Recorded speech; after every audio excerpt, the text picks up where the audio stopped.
बच्चों, कैसे हो आप सभी। आई होप आप सभी अच्छे होंगे। तो चलिए आज का लेक्चर हम शुरू करते हैं। जैसे कि आपने पिछले लेक्चर में जाना होगा कि जो है सो मृदा कितने प्रकार का होता है, और उसमें हमने काली मृदा और जो है सो आपका लाल एवं पीली मृदा के बारे में हमने उसमें अध्ययन किया था, पढ़ा था। आज जो हम पढ़ने वाले हैं, आज जो हम पढ़ेंगे वो पढ़ेंगे आपका लेटराइट मृदा, मरुस्थलीय मृदा और आपका पर्वतीय मृदा। आज हम इसी के बारे में हम जानने वाले हैं। तो चलिए आज का लेक्चर हम शुरू करते हैं। तो सबसे पहला लिखिए लेटराइट मृदा। सबसे पहले हम जानेंगे लेटराइट मृदा के बारे में। लेटराइट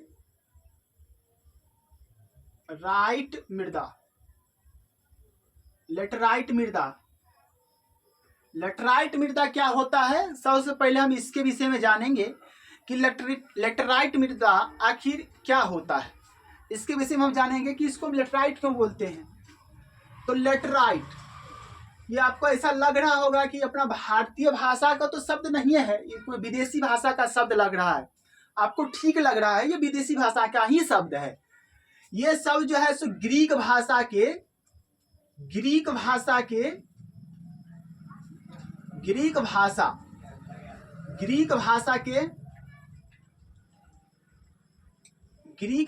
के लेटर शब्द से बना है। लेटर शब्द से बना है, जिसका अर्थ होता है मिट्टी, जिसका अर्थ होता है ईट, जिसका अर्थ होता है ईट, जिसका अर्थ होता है ईट यानी ब्रिक। जिसका अर्थ क्या होगा, ईट होगा। तो लेटराइट मृदा किसे कहेंगे, ऐसा मृदा जिसका रंग किसके जैसा हो, ईट के जैसा हो। किसके जैसा हो, ईट के जैसा हो, इसे हम क्या बोलेंगे, लेटराइट मृदा बोलेंगे। और इसमें इसका रंग लाल होता है, इसका रंग एल्यूमिनियम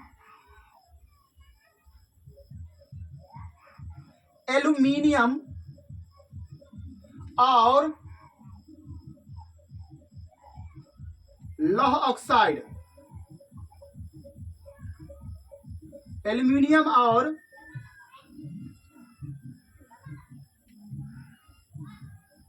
लौह ऑक्साइड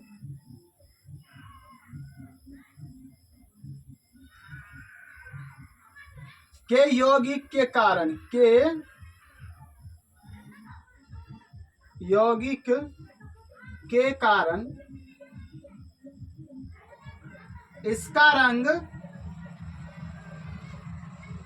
इसका रंग क्या होगा, लाल होगा, लाल होता है। किसके कारण इसका रंग लाल होता है, तो उसमें होगा एल्यूमिनियम और लौह के क्या हो गए, ऑक्साइड होंगे। एल्यूमिनियम और लोहा का क्या होगा, ऑक्साइड होगा, जिसके कारण उसका रंग क्या होगा, लाल होगा। इसके बाद हम लिखेंगे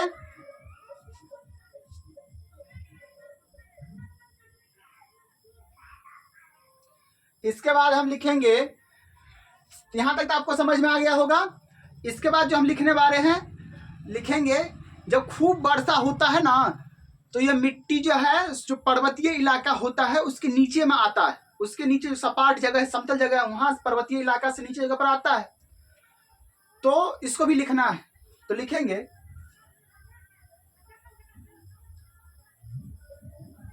ऋतुवत भारी वर्षा के कारण,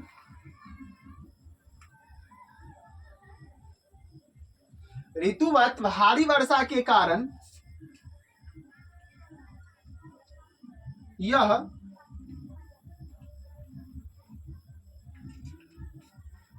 सपाट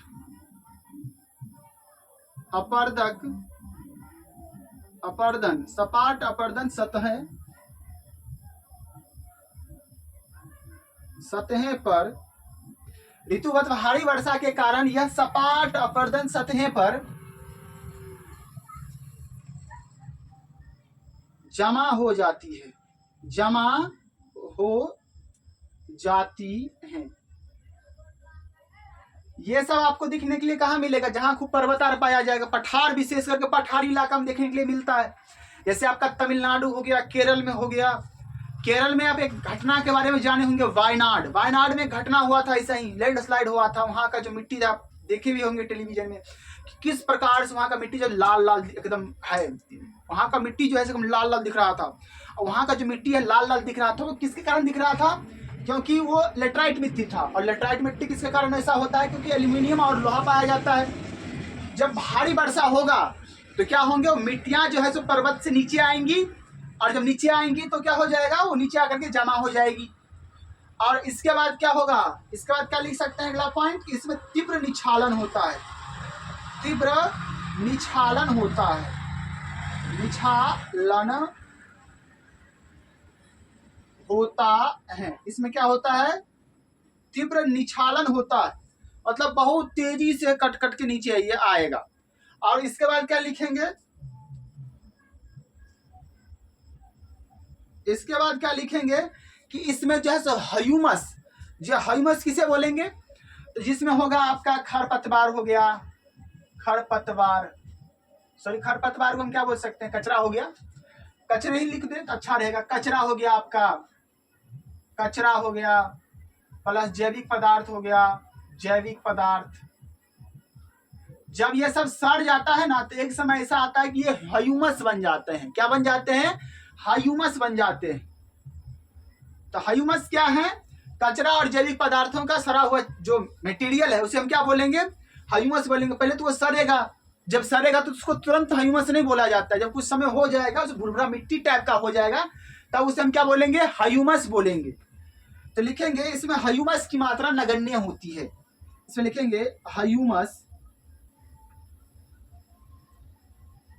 की मात्रा नगण्य होती है। इसमें ह्यूमस की मात्रा नगण्य होती है। इसमें क्या होगा? ह्यूमस की मात्रा बहुत कम, ज्यादा होगा, बहुत कम पाया जाएगा। तो यहां तक आप इसको, इसका जो है नोट करिए और एक स्क्रीनशॉट लीजिए।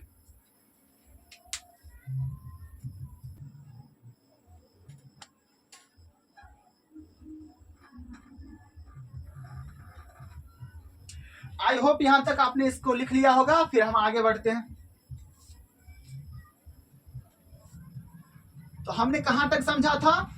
हमने समझ लिया था जो आपका ये मृदा है, इस मृदा में तीव्र निछालन भी होगा, इसमें ह्यूमस की मात्रा बहुत कम पाई जाएगी। और एक बात और लिखिएगा, एक महत्वपूर्ण बिंदु और है, अत्यधिक तापमान के कारण जैविक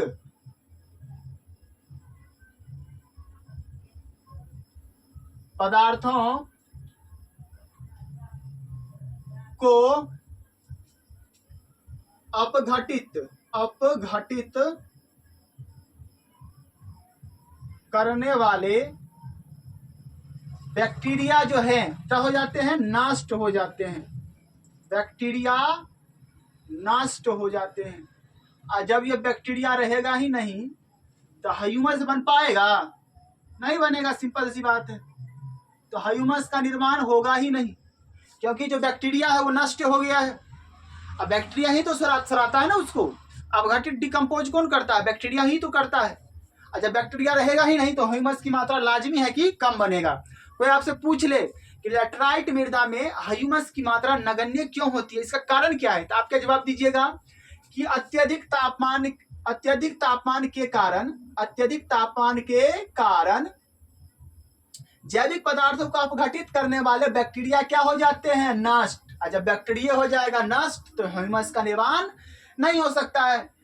तो हमने क्या क्या जाना, एक और थोड़ा सा रिवीजन कर लेते हैं। तो हमने लैटराइट मृदा में क्या जाना, कि लैटराइट मृदा जो होता है, सबसे पहले हमने जाना कि लैटराइट शब्द क्या है। यह ग्रीक भाषा का शब्द है जो लेटर से मिलकर के बना है, और जिसका मतलब क्या होता है? जिसका मतलब होता है ईट।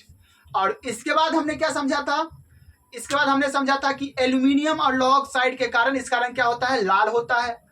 और उसके बाद हमने क्या समझा कि जब बहुत ज्यादा भारी वर्षा होगा तो ये मिट्टी पहाड़ों से नीचे आएगी, इसमें तीव्र निछालन होगा। उसके बाद हमने क्या समझा कि इसमें ह्यूमस की मात्रा नगण्य होती है।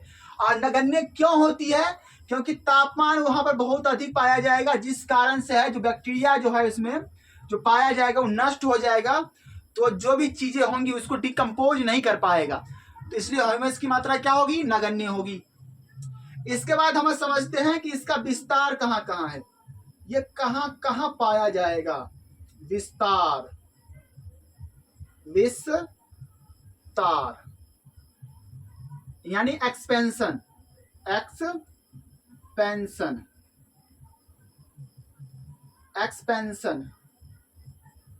विस्तार कहाँ कहाँ है, पहले इसको हम समझेंगे, एक्सपेंशन कहाँ कहाँ है। तो इसके बारे में लिखिएगा, इसका विस्तार जो है तमिलनाडु में आपको देखने के लिए मिलेगा। तमिलनाडु, तमिलनाडु, केरल, कर्नाटक, कर्नाटक आपको एमपी में देखने के लिए मिलेगा, मतलब मध्य प्रदेश।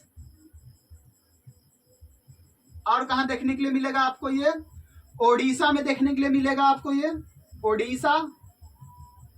इसको उड़ीसा मत बोलिएगा, इसका नाम चेंज हो चुका है, अब इसको ओडिशा कर दिया गया है, ओडिशा।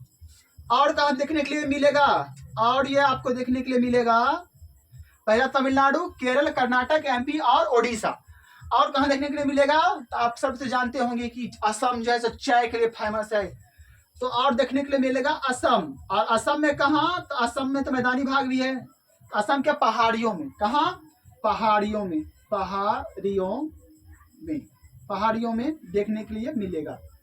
तो कहां कहां देखने के लिए मिलेगा, ये पहला मिलेगा तमिलनाडु में, उसके बाद कहां पाया जा सकता है, केरल में, कर्नाटक में, एमपी में और ओडिशा में। और कहां पाया जाएगा, असम के पहाड़ियों में पाया जाएगा। अब इसके बाद समझते हैं, पहले तो हमने ये समझ लिया कि ये मिट्टी का निर्माण किस प्रकार से हुआ है, कि यहाँ पर मिट्टी का निर्माण किस प्रकार से हुआ है। जब पर्वतीय ढलाने पर जो भी मृदाएं हैं जब खसक करके नीचे आएगी, किसका निर्माण करेगी, लेटराइट मृदा का होगा। जो मृदा बनेगी, जो मृदा नीचे आएगी उससे क्या बोलेंगे, लेटराइट मृदा बोलेंगे। इसका रंग कैसा होगा, लाल रंग होगा। ये इसमें कौन कौन से तत्व पाए जाएंगे, तो एल्यूमिनियम और आपका है लोहा पाया जाएगा। यह तब तो यहाँ तक तो हमने समझ लिया था। उसके बाद हमने क्या समझा, उसके बाद हमने समझा कि ये जो है सो इसमें तापमान अत्यधिक होगा, जिस कारण से इसमें क्या होगा कि ह्यूमस का निर्माण नहीं हो पाएगा। और उसके बाद हमने जाना कि इसका विस्तार कहाँ कहाँ है, तो इसका विस्तार है तमिलनाडु में, केरल में, कर्नाटक में, एमपी में, ओडिशा में, असम के पहाड़ियों में। अब जो हम समझने वाले हैं, इस पर खेती जो है सो किसकी की जाती है, यानी कौन कौन से फसल को यहाँ पर उपजाया जाता है, इसको हम समझेंगे। तो इसके बारे में भी लिखिएगा, खेती। और खेती कहाँ पर की जाएगी, तो यही इलाका में की जाएगी। लेकिन यहाँ पे महत्वपूर्ण सा टॉपिक बना के लिखते हैं, जो आपके परीक्षा में भी काम आएगा, पूछ लिया जा सकता है। तो लिखेंगे आंध्र प्रदेश, आंध्र प्रदेश, तमिलनाडु, तमिलनाडु, केरल, कर्नाटक, तमिलनाडु के, आंध्र प्रदेश, तमिलनाडु, केरल, कर्नाटक और जो है असम। असम यहां पर जो है सो काजू, काजू और चाय, काजू और किसका उत्पादन होगा, चाय का उत्पादन होगा। और असम क्यों फेमस है, चाय के उत्पादन के लिए। असम क्यों फेमस है, चाय के उत्पादन के लिए। और आंध्र प्रदेश हो गया आपका, तमिलनाडु हो गया और केरल हो गया, कर्नाटक हो गया, ये किस लिए फेमस है, क्योंकि यहाँ पर क्या उपजाया जाएगा, काजू उपजाया जाएगा। यहां तक आपको समझ में आ गया होगा। इसको वीडियो को पॉज करके इसको थोड़ा सा लिखिए। यहां तक आपको समझ में आ गया होगा। अब हम आगे बढ़ते हैं।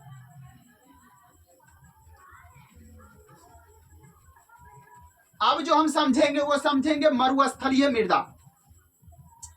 तो पहले हमने क्या पढ़ा, जलोढ़ मृदा, उसके बाद काली मृदा, उसके बाद लाल एवं पीली मृदा, उसके बाद लैटराइट मृदा। अब जो हम पढ़ने वाले हैं उसको हेडिंग डालिएगा मरुस्थलीय मृदा। मरुस्थलीय मृदा, मरुस्थलीय मृदा नामे से पता चल रहा है कि जो मरुस्थल में पाया जाएगा, जो कहां पाया जाएगा, मरुस्थल में पाया जाएगा। मरुस्थलीय मृदा जो कहां पाया जाएगा, मरुस्थल में पाया जाएगा, उससे क्या बोलेंगे, मरुस्थलीय मृदा बोलेंगे। तो इसके बारे में लिखेंगे, इस मृदा का रंग, ये मृदा दिखता कैसे है। जो सब राजस्थान गए होंगे, पश्चिमी राजस्थान में खास करके जैसलमेर, बीकानेर, बाड़मेर तरफ गए होंगे, तो उसको पता होगा कि दिखता कैसे है। वैसे तो अपना बिहार में रेगिस्तान तो है नहीं। तो मरुस्थलीय मृदा, इसका रंग कैसा होता है इसको लिखेंगे। इसका रंग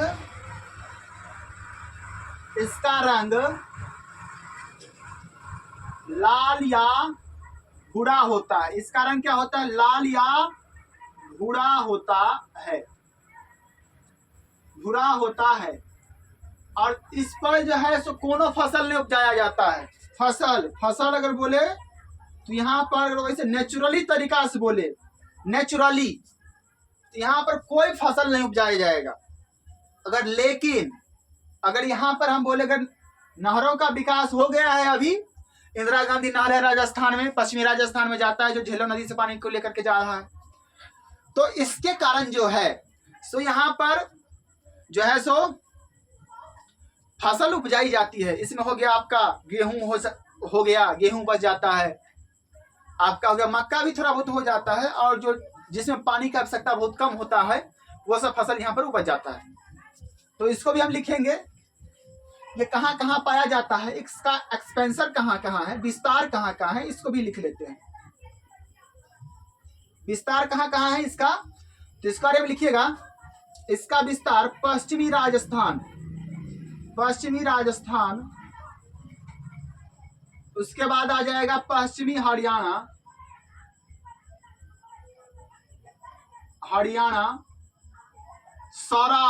सौराष्ट्र कहाँ, सौराष्ट्र बोले तो गुजरात, सौराष्ट्र हो गया, कच्छ हो गया, कच्छ में भी यही मृदा का विस्तार है। और आपका हो गया दक्षिणी पंजाब में ये मृदा पाया जाएगा। कहाँ कहाँ पाया जाएगा, राजस्थान में, हरियाणा में, सौराष्ट्र में, कच्छ में और दक्षिणी पंजाब में ये पाया जाएगा। अब इसके बाद ये ऐसा बना क्यों, सबसे बड़ा बात यही है, अभी भी क्लाइमेट चेंज हो रहा है, कितना गर्मी पड़ रहा है, और हर एक साल जो है सो टेम्परेचर इंक्रीज ही होता जा रहा है। लगभग 3-4 हजार सालों, मतलब 10,000 सालों की बात की जाए तो उतना टेम्परेचर नहीं बढ़ा था जितना जो है सबका 2024 में बढ़ा। इस साल भी टेम्परेचर बढ़ने का बहुत ज्यादा चांस है। तो ये मृदा का निर्माण क्यों होगा, जब नदियां सूख जाएगी, नदियां का हम प्रदूषित कर रहे हैं, नदियों का हम शोषण कर रहे हैं। जब नदियां सूख जाएगी, वर्षा नहीं होगा, प्रदूषण चारों ओर फैला रहेगा, तो जितना भी धरती है वो बंजर हो जाएगा। बंजर होने के बाद क्या होगा, वहां पर पानी तो आएगा ही नहीं, तो धीरे धीरे वो मरुस्थल में परिवर्तित हो जाएगा, कुछ बचेगा ही नहीं, डेजर्ट बन जाएगा। तो इसका निर्माण क्यों होता है, पहले बात शुष्क वातावरण मतलब नमी नहीं होगा, ड्राई कंडीशन होगा, ड्राई एनवायरनमेंट होगा। और क्या हो सकता है इसमें, आर्द्रता तो नहीं होगा। इसके बाद कम वर्षा, तो क्या होगा, कम वर्षा होगा, शुष्क वातावरण रहेगा और कम वर्षा होगा, तो इसका निर्माण होगा। तो किसका निर्माण होगा, मरुस्थलीय मृदा का निर्माण हो जाएगा। बस इसके बारे में इतना ही पढ़ना था। आप स्क्रीन को पॉज करिए और इसको लिखिए। आप यहां तक समझ गए होंगे, फिर हम आगे बढ़ते हैं। अब जो समझने वाले हैं वो लास्ट है, और लास्ट क्या है, पर्वतीय मृदा। तो इसके बारे में भी लिखिएगा, यानी माउंटेन सॉइल, पर्वतीय मृदा।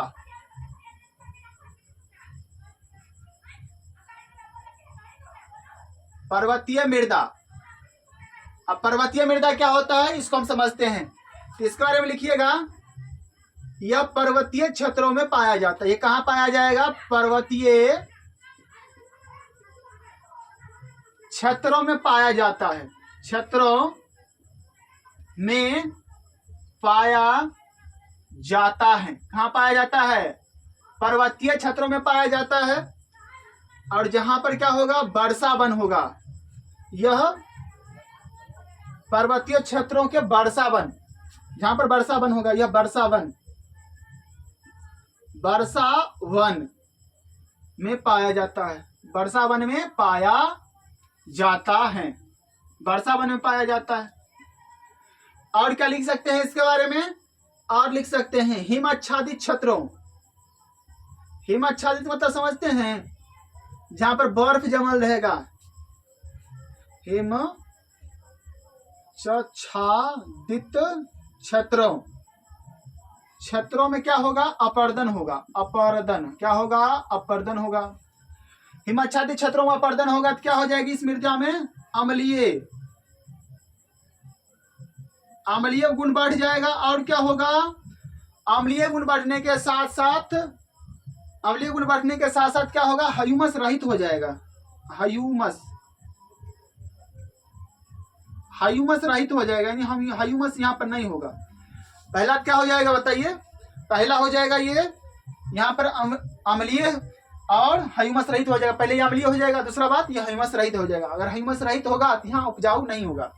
दूसरा, ये मृदा कहाँ पाया जा सकता है? ये पाया जा सकता है नदी घाटी क्षेत्रों में। कहाँ? नदी घाटी क्षेत्रों में। नदी घाटी क्षेत्रों में। तो नदी घाटी क्षेत्रों में क्या होगा? नदी घाटी क्षेत्रों में क्या होगा? ये मृदा बहुत ज्यादा उपजाऊ होगा। क्या होगा? उपजाऊ होगा। उपजाऊ होगा। और क्या हो सकता है इस मृदा के बारे में? तो एक पॉइंट और लिखिएगा इसके बारे में, जो है ढलानों पर। ढलानों पर जो है जिस पर फलों की खेती की जाती है, खेती के बारे में लिखेंगे। ढलानों पर किसी खेती की जाएगी? फलों की। लिखेंगे ढलानों पर, ढलानों पर किसी खेती की जाएगी? फलों की। किसकी? फलों की। और उसके बाद जो है सो आपका ढलानों पर किसी खेती की जाएगी? फलों की खेती की जाएगी। और नदी घाटी में किसी खेती की जाएगी? नदी घाटी में। नदी घाटी में। नदी घाटी में किसकी खेती की जाएगी? तो नदी घाटी में की जाएगी चावल और, नदी घाटी क्षेत्रों में की जाएगी खेती आपका चावल का। किसी खेती की जाएगी? चावल का खेती की जाएगी। और आलू का। और आलू का। और किसी खेती की जाएगी बताइए? आलू का। ETC। यहां तक समझ में आ गया होगा आपको। तो हमने पर्वतीय मृदा के बारे में क्या क्या पढ़ा? कि यह पर्वतीय क्षेत्रों में पाया जाता है। इसके बाद हमने क्या पढ़ा? कि यह वर्षा वन में पाया जाता है। जहां पर वर्षा वन होगा वहां पर यह मृदा पाया जाएगा। और हिमाच्छादित क्षेत्रों, जहां पर बर्फ जमा रहेगा, अगर वहां पर अपर्दन हुआ तो यह मृदा कैसी हो जाएगी? अम्लीय और ह्यूमस रहित। नदी घाटी क्षेत्रों में क्या होगा? ये कम उपजाऊ होगा। और खेती जो ढलानों पर की जाएगी, किसकी की जाएगी? फलों की। और नदी घाटी में किसकी खेती की जाएगी? तो आपका है चावल और आलू की। यहां तक आपने समझ लिया होगा। आपको यहां तक समझ में आ गया होगा। तो हम ये लेक्चर कैसा लगा इसको कमेंट करके जरूर बताइएगा। एक महत्वपूर्ण मोटिवेशन लाइन के साथ इस क्लास को हम एंड करना चाहेंगे। महान एक विद्वान हुआ, हम ये लाइन बार बार दोहराते रहते हैं। एक महान विद्वान हुआ भरद्वाज, जिसका कहना था, करत करत अभ्यास से जड़मती होत सुजान, रसरी आवत जाल से सिल पर पराय निशान। मतलब अगर रसरी, जिस प्रकार से कोमल रस्सी अगर देखते होंगे कुआं को घिस देगा तो उस पर निशान पड़ जाएगा, तो उसी प्रकार से हम भी मेहनत करेंगे तो हमें भी सक्सेस मिलेगी। इसी के साथ मिलेंगे हम अगले लेक्चर में। तब तक के लिए जय हिंद।